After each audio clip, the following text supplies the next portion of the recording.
Hey, what's up, YouTube? It's Jesus here. Are you ready, Jason? Oh, I'm ready. You ready to show off the deck that you got, what, top 4? Top 4. OTS? At the OTS Championship. Huh. And I won locals on Thursday. Okay. With like a couple of changes that I'll get into. Alrighty. What I'm going to do here then is I'm going to go on down, tie it up. Alright, well, I played Fiendsmith Snake Eye. It's the best deck of the format. I'm sure everybody's sick of seeing it, but I figure I'd, profile it just to document it for myself. So we have 3 Snake Eye Ash, 3 Bonfire, everything extremely standard at this point, I'd say. 3 Witch, 3 Wanted, 3 Fiendsmith Engraver,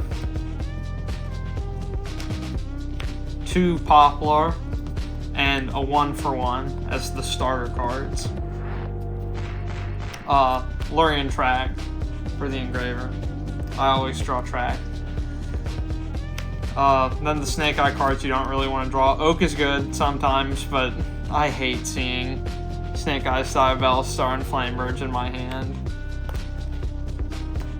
But no surprises there, and no surprises here. 1 Temple and 1 Original. Onto the hand traps. 3 Ash. I don't know what's wrong with those. Better ashes. 3 Nibiru, I disagree. 3 Valor. 3 Valor but Trap Guard. And then 3 Bestials. I think that those 15 are probably the best generic hand traps to get you value in just about every matchup. So that is 40 cards. I played 3 more. I decided to main 3 Mulcharmy Perulia. Sometimes this card is just insane amounts of value, and other times it's just like you go even off of it, minimum. I think for the times that it's insane, it's definitely worth playing. So I think it was just better than Droll. I was playing Droll in this spot, but I feel like I was consistently getting more value off of this, rather than taking the chance that Droll just wins me the game immediately. So that's 43 cards, not 45 and not 42. I think the only difference between my list and Logan Kite's was I'm playing 1-for-1. It just came up a lot for me to keep playing. Onto the extra deck. Moon, Requiem, Sequence, Lacrima, and Desiree. Desiree's insane, you have to play it. These cards are absolutely broken. If you're playing Yu-Gi-Oh! Right now, these cards should be in whatever deck you're playing. They're absolutely insane. Beatrice, this card's getting banned. Nothing more to be said about her. For the links, you have Anima, IP, SP, Standard, have to play Anima, you can't not play it. Phoenix, Appaloosa, mandatory cards. Phoenix comes up too much to cut. Celine, it's just too useful in like almost every situation. Helps you force Appaloosa with your 2-card combos. Play around Nib like that. And then Hida, obviously. Princess, star of the show. Absolutely insane. Has way too many effects. Should probably get banned, probably won't. And then the final card of contention, I guess, is Necroquit Princess. I wanted to cut for access code, but in testing, this card came up a bit when my opponents would hand trap me like unoptimally. So I just figured I'd rather have it and assume that those situations will arise, and they did. But realistically, you should probably just cut this for access code. I don't know. It's tough to say. And then, of course, the side deck. For the OTS, I sided 3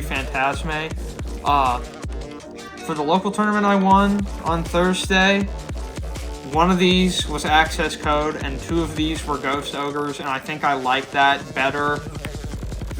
But I still think Phantasme is a really strong card. It's just tough. You can't fit everything you want to in your side all the time.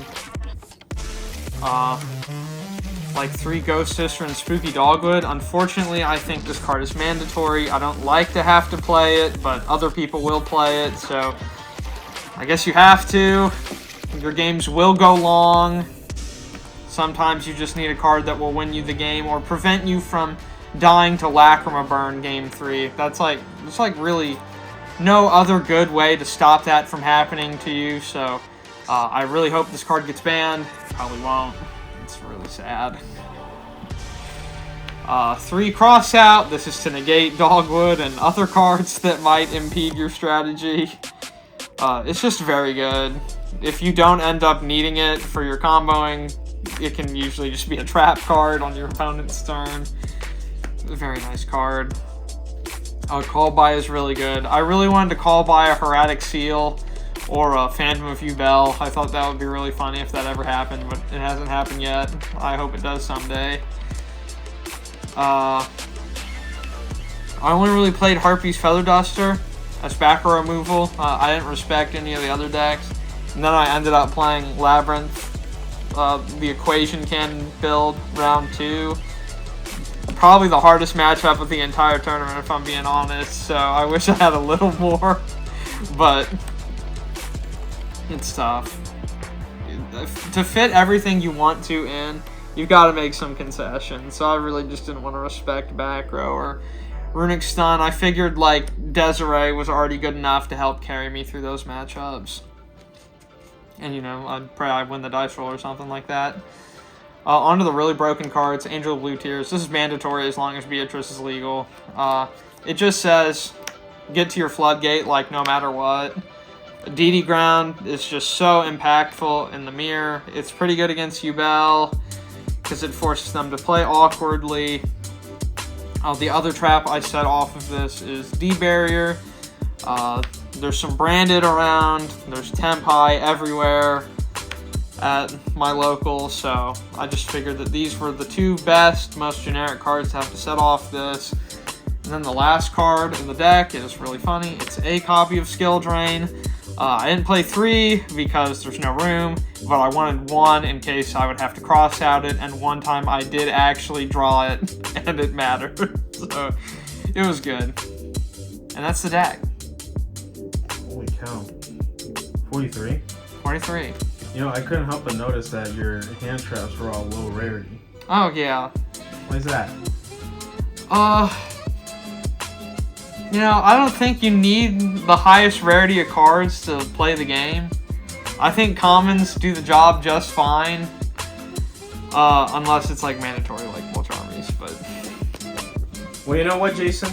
You've opened up my eyes, and congratulations on getting top 4, and congratulations on the local top. Thank you. As always, you're a pleasure to profile. So, quick shout-outs real quick. That was just what I got to. Yeah, shout-outs.